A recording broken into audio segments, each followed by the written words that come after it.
Folks, if you enjoy our guidance about the management trinity, getting to know your people, talking about performance, asking for more, pushing work down, and our tools are helpful, one-on-ones, feedback, coaching, and delegation. The ideal way to learn about implementing them is to come to one of our Effective Manager conferences. One day, we cover all of the major topics. You practice feedback, you practice coaching, you practice delegation. I can't tell you the number of times people have said to us, wow, I thought I understood the tools. And then when I had to practice, I realized I've taken it to another level. Come to the website, check out our conference schedule, see us all over the U.S. and in Europe and in Asia and in Australia. See you there. Welcome to Manager Tools. Leader's Intent, Part 2. Here we go.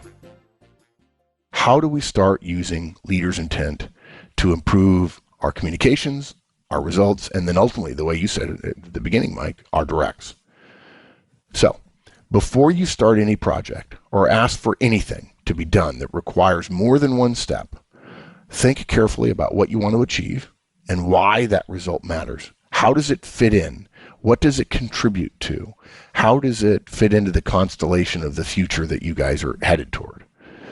Communicate your plans so that you describe the final end state clearly and why you're asking for it. Okay? So I have a couple of examples. If you want to cut costs in a certain area, make it clear the target for the reduction and why those costs need to be cut. Remember, Peter Drucker says you don't control costs, you only cut them. Maybe it's to make room in the budget for another project. And that means some items probably shouldn't be cut because they'll be part of the new project as well. Some other items won't help either project and then therefore are more able to be trimmed. Don't provide the spreadsheet to your directs and then say, of your budget, and then say, I want cuts of 1% here, 3% here, and 25,000 USD here without explaining why they're necessary. Okay? I'm going to give an example that we generally don't give general manager examples, but I want to reinforce the idea that this is an executive tools, and so therefore, if you've never heard this before, folks, at least in the U.S., the title general manager generally means that is a person at a junior executive level, depending upon the size of the company, where he or she has responsibility for profitability. At the general manager level, they have responsibility for both sales and costs. Most managers at lower levels tend to have only responsibility for costs, unless you're in sales, in which case you have responsibility for revenue. Okay? So suppose you're a general manager and you need to make in a given quarter or a given year a certain sales profitability number. As a general manager, you're not just responsible for revenue, you also have some costs, and they're going to take sales over costs, sales minus costs, and determine your profitability. So in your case, it's going to take both good sales numbers and some tighter cost controls, which would be in the form of cutting. You do some analysis, and you decide that you can't cut the travel and expense budgets without endangering some of the trips your sales team needs to make. But you think that maybe, based on your experience thus far in the year, okay, that you could be doing something in shipping and freight costs that you just been feeling like maybe we're spending too much money there. Now, here's what you don't say that I think, actually, this is almost a direct quote of a general manager I heard give something, this is several years ago, and it popped back into my head when Mike, you and I had the conversation about manager and leader and commander's intent. Here's what you don't say, and I think this is the common thing that most managers would do. Hey folks, we need to do something about freight and shipping costs. I really think we're over there. I don't know how, or I'm not really clear about it, but I'm thinking if we could cut 100,000 USD dollars out of shipping and freight, we would really help our end of year numbers. Here's some places I've identified where there might be some costs we can renegotiate, maybe some contracts we can tighten up, some stuff we can just stop doing, and maybe some actions we can delay for 6 months that won't hurt our customer service numbers this year. Okay, that's the planful way of announcing your cost-cutting needs. And by the way, I'm only giving you the first paragraph. What that manager would probably do is say, Bob, I really want you to look at contracts. You've got good contracts experience. So take a look at our contracts. See which ones are more than 2 years old. Those are the ones that probably we can go back and renegotiate, because we've had relationships with a lot of these shippers for years and years and years. And they've been ratcheting up the rates, but we haven't been changing the level of effort or the service level agreement, the SLA, that they deliver to us. And if they're going to charge us more, then we got to be able to get more out of them if they really want a relationship with us. And Barbara, you've got the budget on the logistics side. So I want you to go line by line, do the budget. I want you to tell me what our trends are for the last 3 years. And I want you to tell me where we've spiked, if anywhere, and where maybe we could flatten. And I need that within 2 weeks. And then, Thomas, you're our budget and forecasting guy. Let's take a look at the impact of delaying some of this stuff into the next year and see whether or not that will hurt our pro forma for next year. So that's the further conclusion of that. Okay. So look, that's the planful way of announcing your need to cut some costs. Right. And that's what most managers do. Yeah. Yeah. You found the need. And guys, we're not saying this is wrong. This is one way to do things that is fairly standard. You were probably taught this by your previous manager, who will never be an executive. And had you had some experience with executives, they would have probably said, that's not really the way you want to do it, man. Your boss probably said, you found a need, you looked at your budget, you thought through opportunities and costs, you drilled down into some of the details, and now you're going to let your people loose to work in the area your planning has identified most likely to plan out to achieve your goal that you've told them we need to get there. Now let's contrast that with announcing it using leader's intent. And you'll notice the difference right away is that the start is not about costs, it's about the goal. So here we go. Folks, I've been looking at profitability numbers lately. Maybe you'd have a slide. Our biggest contribution here in this organization is our net deliverable to the company. When we hit our net, our profitability target, all kinds of positives come our way in terms of availing ourselves of strategic budget for new initiatives and so on. And right now, this year, I think we can make both our gross and net numbers, but it's not a sure thing. I think you guys probably know that. If you don't know it, take a look at the budget and historical, and you'll probably be able to figure it out. One way we could really increase our chances of meeting gross and net would be to take a look at some of our costs for the last 5 months of the year. And the reason I say that is right now, if our sales team only delivers to plan, that is, guys, they only sell what they plan for each month, we will have the top line we promised. Okay? We'll have a good top line.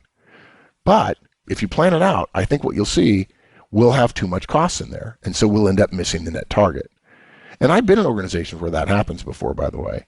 Everybody's really excited when we meet the sales goal, and then they sort of get up, and then they get bummed out when the math gets done, and they say, oh, we didn't meet our net, and that's where the big bonuses are paid for. That's where the big incentive money is paid for, is on the net. And then there's all sorts of repercussions and finger pointing about, well, God, if I'd have just known that, I could have avoided paying. We could have done this. Okay, so we're going to take a look at revenue. And we're definitely going to see if there's some hidden wins we can find. Okay? But guys, listen. Even if we don't find some hidden wins, if we just meet the sales plan, and I believe Sarah, our salesperson, our sales manager, is going to do that for us. I trust Sarah. She's got a good plan. Her people are good. If we do meet our sales plan and we cut $100,000 out of our costs this year, we will make our target. So, my challenge to you guys is to find $100,000 in costs that we can take out of the spend for the remainder of the year. Now look, high level, I'd probably be careful about cutting in the travel and expense area, because that's going to limit our ability to close some extra sales if we find those wins. But to tell you the truth, I'm not saying don't look there. Right? If you find something there that is not going to benefit us, but it's going to cost us some money, we don't want undocumented features.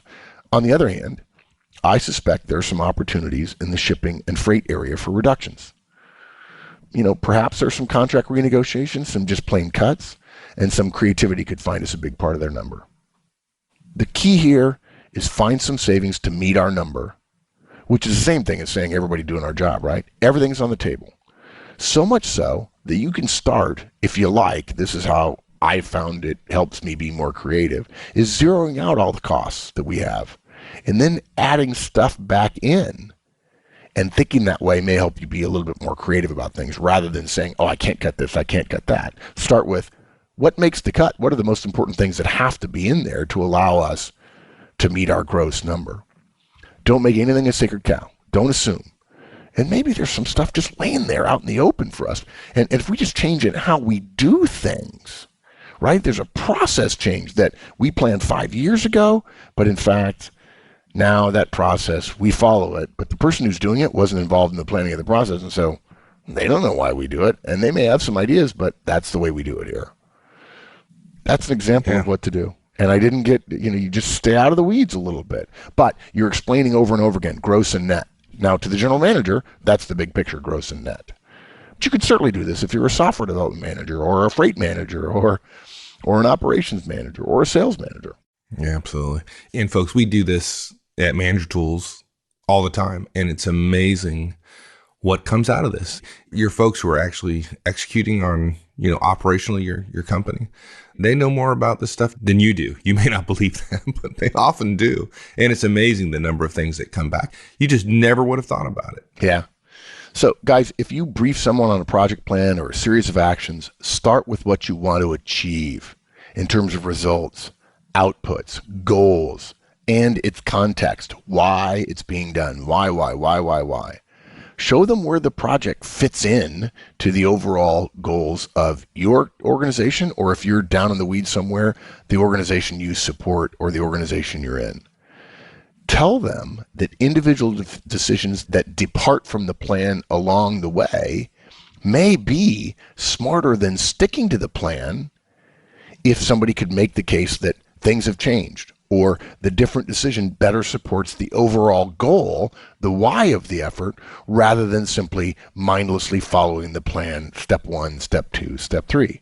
In other words, let the why that you share with them, which, by the way, sometimes, guys, may mean sharing some political sense of what's happening above you. That would be good. You're never going to live in a non-political world. It's okay to share with people how executives work together and how one person likes somebody else and how we've decided that in this particular case, we're going to support this executive, even though it's kind of in a gray area for us.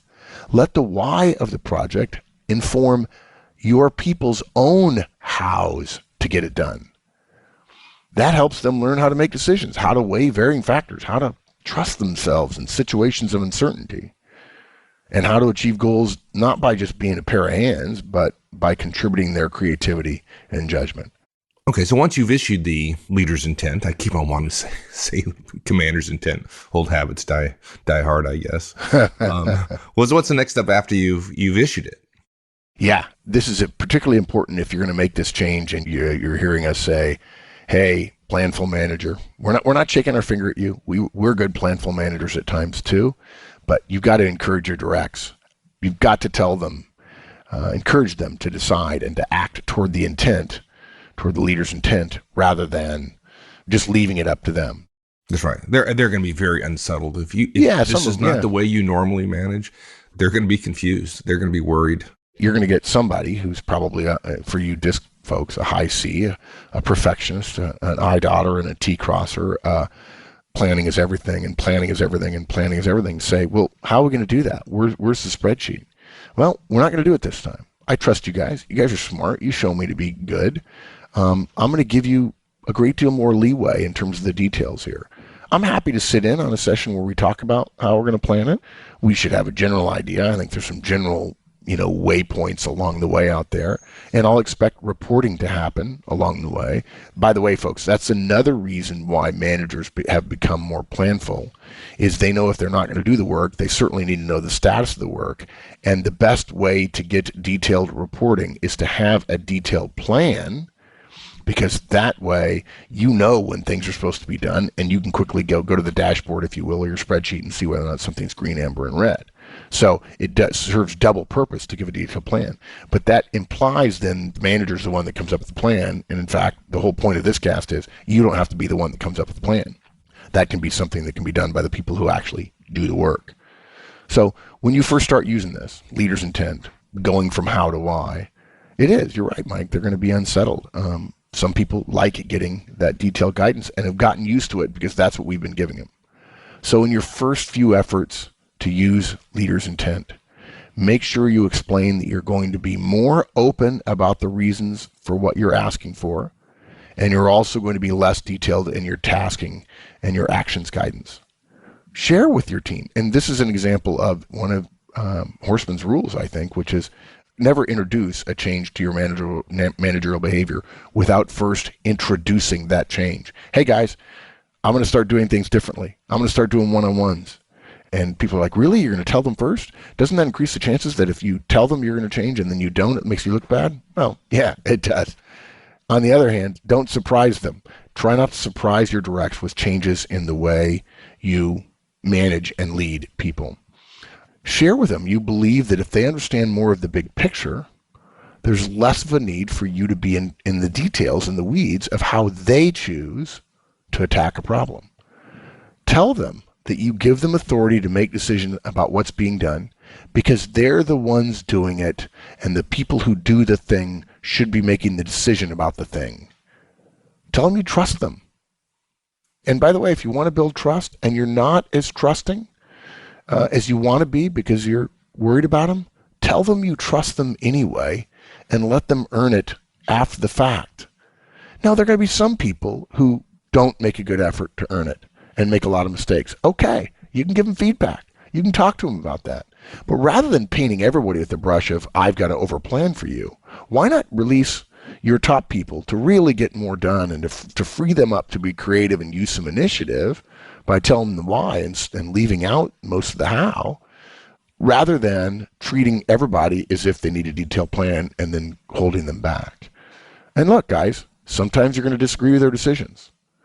I spent a lot of time thinking about myself as a manager. Going, well, I wouldn't have done it that way. And there have been times when I said, well, I wouldn't have done it that way, but okay. And I've realized now, even saying, well, I wouldn't have done it that way, there are directs who, if you have a good trusting relationship with them, they think of that as negative feedback. And so I've just said, okay, did it get done when we want to get done? Okay, fine. But look, even if sometimes you're going to disagree with their decision, the vast majority of the time, it would take too long to get someone else, you or one of your subordinate managers say, and you'd rather they move with some speed. What I mean there is, it would take too long for one of your directs to come and get an approval from somebody else, and you'd rather they move with some speed than be constantly asking for permission or approval. Okay, now having said all that, I know many of you have listened to this guidance and had in the back of your head Charlie Conscientiousness, who likes things just so and really kind of likes to dot his I's and cross his T's and walks into every meeting and doesn't talk to anybody and sits down at his laptop and does email all day long and is constantly doing mail and has an algorithm to manage his mail and doesn't really want to talk to you, would prefer to exchange emails back and forth and those kinds of things. Of course, you're going to have directs who want more detailed guidance. And for those people, this is going to be a harder transition. We make no bones about that. But it's a valuable transition for them to make to the change that's happening in larger and larger organizations in the world. Okay? If you listen to your CEO or your senior executive, if you listen to everyone talking about organizational life today, they all say we're trying to be more flexible, more adaptable, more creative, more collaborative. And generally speaking, managers listen to executives say those things and they dismiss it because the executives, they say, the only reason she doesn't give me a plan is she's too busy. She's too busy schmoozing and politicking, and they've given her too much to do, and so she's leaving me to come up with a plan. But no, they're modeling for you what they think you ought to be doing with your directs in terms of giving more high-level guidance and less detailed guidance. You don't get to blame it on, oh, he's an executive, and so that's the way they do things. But what managers have to do is come up with incredibly detailed project plans. And all those plans we've always created are done in a way, in a vacuum, in that if you're not acting on the plan that you make in advance is by definition in a vacuum. It's in a vacuum devoid of the real world, real-time issues that are going to happen 4, 6, 8 weeks later. So what that means, if you're going to think about executives wanting you to be more flexible, is that In the manager direct relationship that we've talked about for 10 years on Manager Tools, what that means is more freedom for directs, more ability to make their own choices. Those choices, without detailed planning guidance, we know they come at the risk of the direct having to use judgment. And that judgment they've let go soft due to lack of use, which we have enabled by our overplanning. The directs who prefer detailed planning may not be good at making good choices on the fly without guidance. And the reason is because they have a fear of being wrong. High Ds, your take no prisoners kind of special forces, head of the pack kind of people, they fear failing. High Is, the friendly sales and marketing people, fear not being liked, actually not having influence, not being looked at. The high S's, the steady, quiet, loyal, reserved, warm, personable team player, fear not being included. And your perfectionists, they fear being wrong. And so for them, the beauty of this detailed planning guidance model that we've all probably overused versus leaders' intent is that they don't have to run the risk of being wrong with the choice that comes up that wasn't foreseen in planning. And here's where it gets really interesting. If there's a problem in a carefully mapped out plan, the plan can be blamed rather than any choice they made. Now, this is not going to stop them, though, from wanting a plan. They want the plan because they don't have to make decisions, because they don't like uncertainty.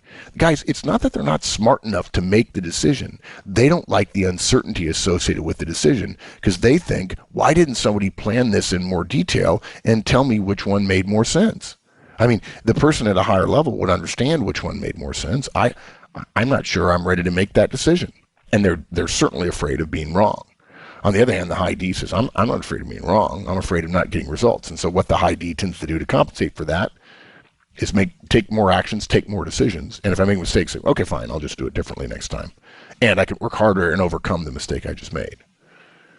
That said, though, guys, even though those folks who like planning and ask for them and then end up blaming the plan, and I know that annoys a lot of you, it annoys me too, they're going to have to learn to deal with less guidance and more trust if we're going to tap everybody's potential to make decisions and work at what I consider one of the best titles of a business book ever, The Speed of Trust, which was written by Stephen Covey's son. I love that title, Speed of Trust, because it combines two ideas, trust and speed, which most people don't think about.